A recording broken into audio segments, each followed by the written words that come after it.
You might get some of these today. After you're done with the chocolate, don't throw these away.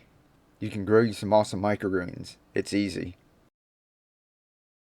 Now in this container, you can grow an assortment, or you can grow all the same kind.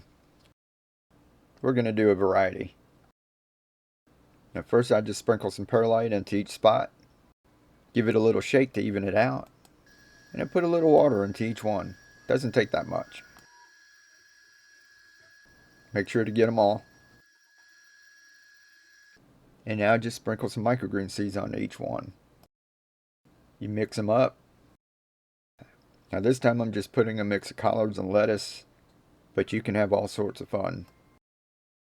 When you're done, get one of these 10-20 trays, set it inside, place another one over the top. It'll hold the moisture in. When the seeds germinate, leave the top off, give them some light. Now with this one for color, I added amaranth, purple radish, and red cabbage. Came out awesome.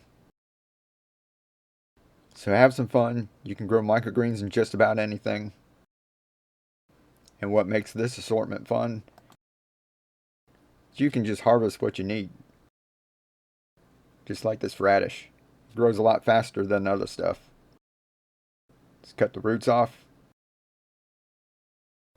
Awesome little microgreens. So you'll be able to use this container a couple more times, get a little use out of it instead of just tossing it in the landfill. And you grow you some food in the meantime. We grew these sweet microgreens in a takeout tray. The same one we grew a lot of pak choi in. Why?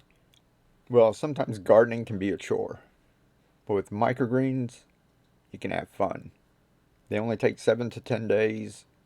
You get to grow fantastic crops like this over and over and over again. These were just as easy as putting some seeds on a little perlite with water. Let them sit in the dark for a couple of days. And then bring them out in the light for the rest of the week. So we had a lot of fun on Valentine's, but there's a whole lot more stuff coming up. If you guys like having fun and growing food, you're in the right place.